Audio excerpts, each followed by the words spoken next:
Imagine you're standing in the streets of Caracas on an ordinary afternoon.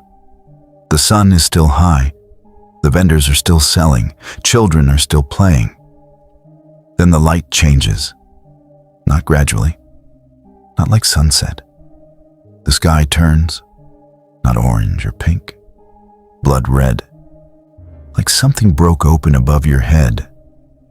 People stop. They point. Some pray. Some scream. Most just stand there, frozen, watching the most unnatural thing their eyes have ever processed. You pull out your phone to call someone, anyone, and realize thousands of others are filming the exact same moment, the exact same color, the exact same dread. Within hours, it's not just Venezuela, Rajasthan, China, everywhere. The sky is bleeding. And here's what nobody's saying out loud. We've read about this before.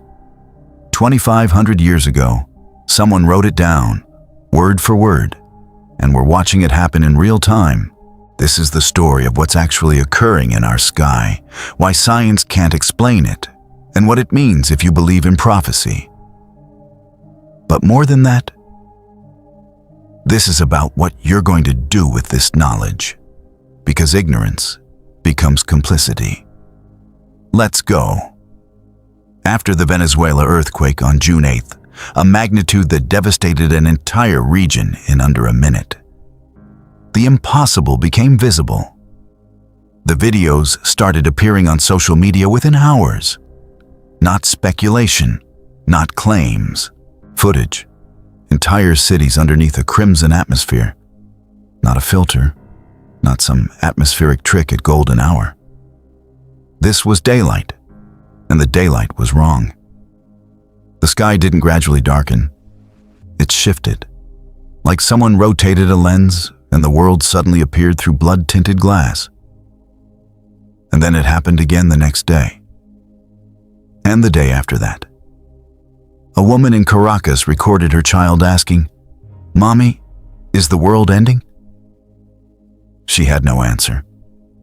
Most parents didn't. But here's the part that should stop you. It wasn't just Venezuela. Within 48 hours, identical footage started arriving from Rajasthan, India. The same red. The same inexplicable shift in the sky. Then from other parts of China. Reports from different continents separated by thousands of miles, all describing the identical phenomenon. Scientists were called. They scrambled. And this is crucial to understand. They admitted they didn't know what they were looking at. They gave it a name to feel in control. Atmospheric visual phenomenon. As if naming something equals understanding it. As if naming something equals dismissing it.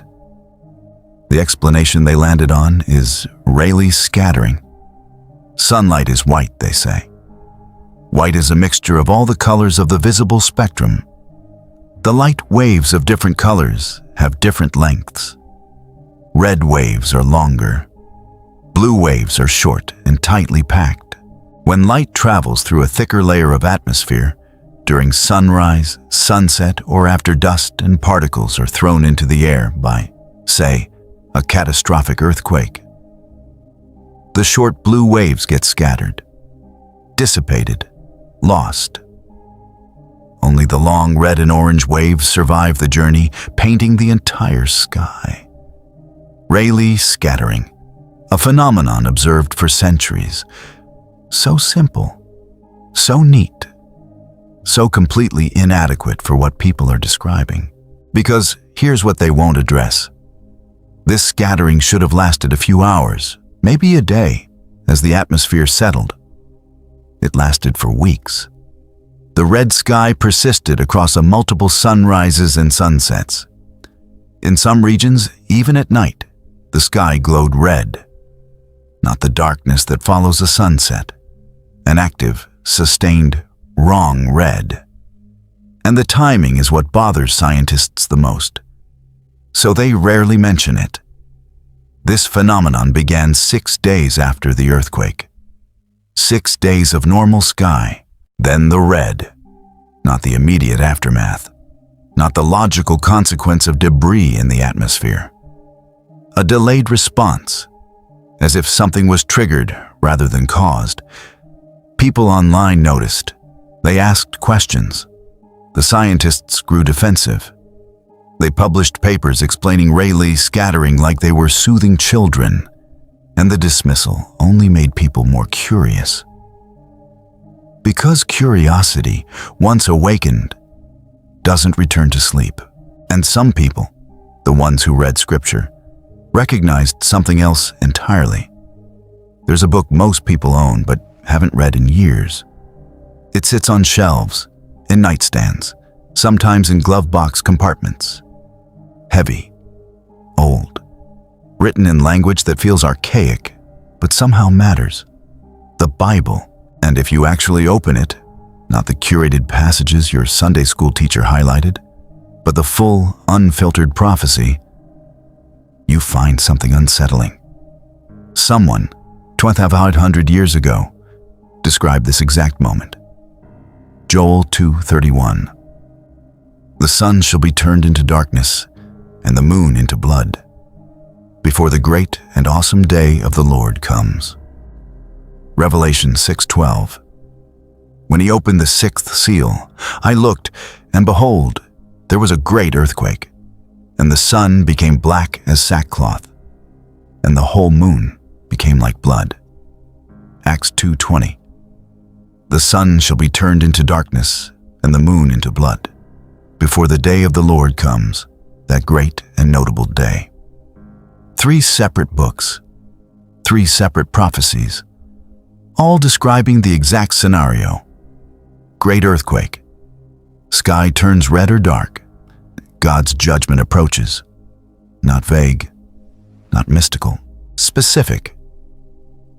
And here's what makes a Christian's mind short-circuit. We're not talking about metaphor. We're not talking about poetry. We're talking about fulfilled prophecy being broadcast on TikTok in real time. Some people dismiss this as coincidence. The human mind finding patterns where none exist. Apophenia, the word they use to pathologize recognition. But others, thousands of them, including theologians, pastors, engineers, doctors, are asking a different question. What if it's not a coincidence? What if someone actually knew? Here's where the conversation gets dangerous. Because once you've accepted that prophecy might be real, a second question emerges.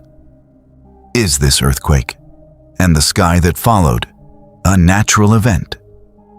Or is it engineered? Project HARP is real. It's not a theory. It's documented.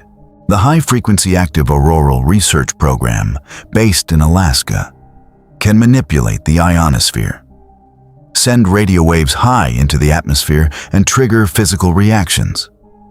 Weather modification technology exists. It's in research papers. Some claim it's operational. The technology to induce earthquakes through atmospheric manipulation isn't science fiction anymore. Now look at the timing again. Venezuela, a country destabilized by political collapse, now hit by devastation that kills thousands and displaces hundreds of thousands. A country that cannot recover from this alone. A country that suddenly needs outside help. International intervention, new dependencies. Coincidence? Or does engineering human catastrophes serve a purpose that benefits the architects? This isn't paranoia. This is strategic thinking. The same thinking geopolitical powers use every day. And the red sky? If you're running weather modification systems, red skies are a visible side effect. A glitch in the machinery. A proof that something unnatural occurred at the atmospheric level. Bill Gates funding cloud seeding initiatives. Governments testing weather weapons. Ancient prophecy describing exactly what we're seeing. All 3 can be true at the same time. The question you have to ask yourself is, Would you rather believe in coincidence? Or would you rather see what's in front of you? Let me make this real for you. 43,000 people missing from Venezuela. Not injured, not displaced. Missing. Likely dead. Likely buried in rubble that hasn't been excavated. Likely never going to be identified. 1,943 people confirmed killed. 60,000 buildings destroyed or damaged. 15,066 families homeless. And while international news outlets ran the prophecy angle, safely sensational, the actual humanitarian crisis was relegated to footnotes. Because prophecy is entertaining. Suffering is depressing. Nobody wants depressing. But here's what you need to understand. The people of Venezuela didn't cause this. They didn't engineer their own destruction. They're experiencing it. A mother is searching for her 7-year-old daughter in the rubble.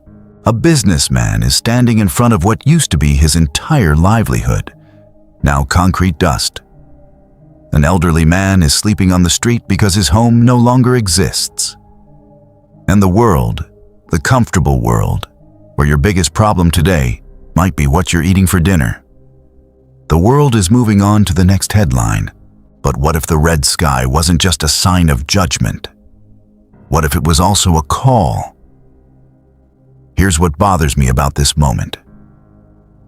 We're living in an era where prophecy is being fulfilled in real time, captured in 4K, broadcast across every platform. And the response is memes and theological debate. Not action, not sacrifice, not the kind of response that matches the severity of what's happening. If you believe, truly believe, that we're in the end times, that the return of Christ is imminent, that judgment is approaching, then what are you doing about it? Are you praying? Yes. Are you warning others? Maybe. Are you physically helping the people being crushed by these catastrophes right now? That's the question. Because it's easy to see prophecy as spectacle. It's thrilling. It's proof that the Bible is real, that you were right all along, that the world is as broken as you suspected. But prophecy isn't meant to be entertainment. It's meant to be a call to moral action. The book of Matthew is very clear on this point. When Jesus describes the separation of the righteous from the unrighteous at the end times, he doesn't say, "I judged you based on what you knew." He says, "I judged you based on what you did for the least among you." So here's what I did. Instead of just uploading content about catastrophe and calling myself a messenger, I decided to actually respond to what I'm seeing. We started an organization called Humevo. The goal is simple: provide food and shelter to people who can't access either. In Venezuela, that's hundreds of thousands right now. Globally, it's millions. We're focused on 2 areas, because both matter equally.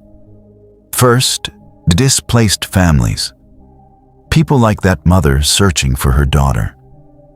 Food is disappearing. Water is contaminated.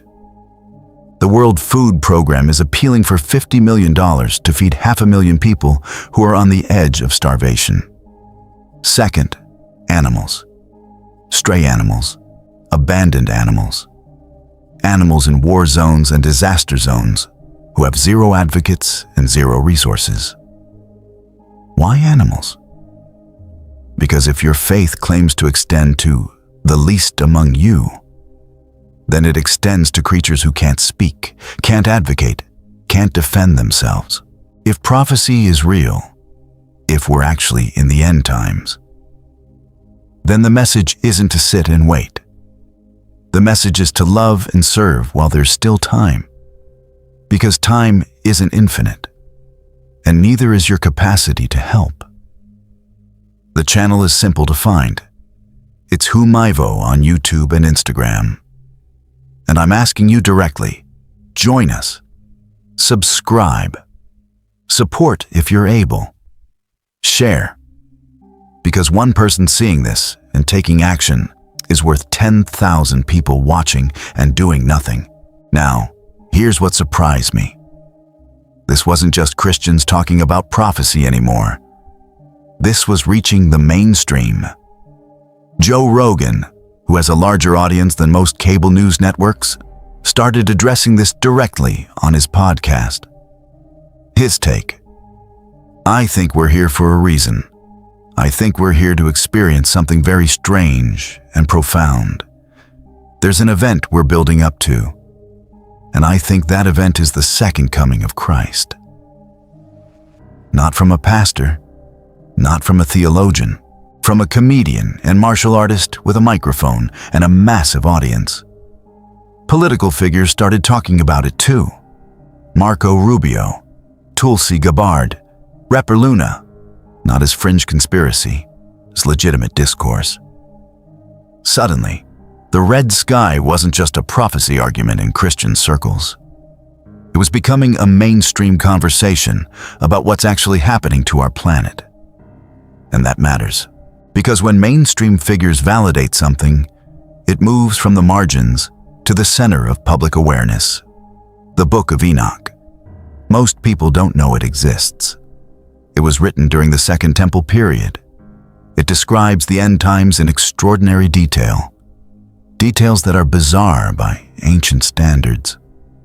Weapons falling from the sky. Angels teaching humans forbidden knowledge. The earth shaking. The sky transforming. For centuries, scholars debated whether Enoch was myth or record. Then they found the Dead Sea Scrolls. And buried among the Isaiah manuscripts and the Torah fragments, they found copies of the Book of Enoch, dated thousands of years before the modern versions. Here's what's important. The Dead Sea Scroll version of Isaiah, verbatim identical to the versions that would come 1,000 years later. Word for word. What does that tell you? It tells you that the text has been preserved unchanged for millennia, not corrupted, not reinterpreted. Preserved. And if the Isaiah text is unchanged, then so is Enoch. Which means the prophecies in Enoch are exactly what was written in ancient times. Some rabbis rejected Enoch as not fitting the Torah, but the scrolls prove it's authentic, it's old, and it's describing what we're seeing now. But here's what I won't pretend to know. I don't know if the red sky is a direct act of God or a consequence of atmospheric manipulation. Both could be true. I don't know if we have 6 months, 6 years, or 6 decades before the final judgment. The Bible is intentionally vague about timing. I don't know if people in power actually understand what's happening, or if they're as confused as everyone else, just better at appearing in control. What I do know is that certainty is the enemy of truth. The moment you're 100% certain, you stop asking questions. And stopped questions lead to missed revelations. So I'm comfortable with mystery, with not having all the answers. What matters is what I'm doing while I don't have the answers. YouTube won't push this video far. You know why? Because the algorithm is designed to boost content that keeps people numb. Entertainment, outrage, distraction. Prophecy is uncomfortable. It demands response. It suggests that the world isn't fine, that comfort is temporary, that moral action matters. The algorithm prefers you asleep. So here's what I'm asking. If you watched this and felt something, felt truth, then be the algorithm. Share this, comment, create friction with a system that wants you silent. Because one video that reaches 100,000 people who then each tell 5 others is worth more than 1 million views that land in the algorithm's graveyard. Your action right now determines the reach of this message. Not the platform. You.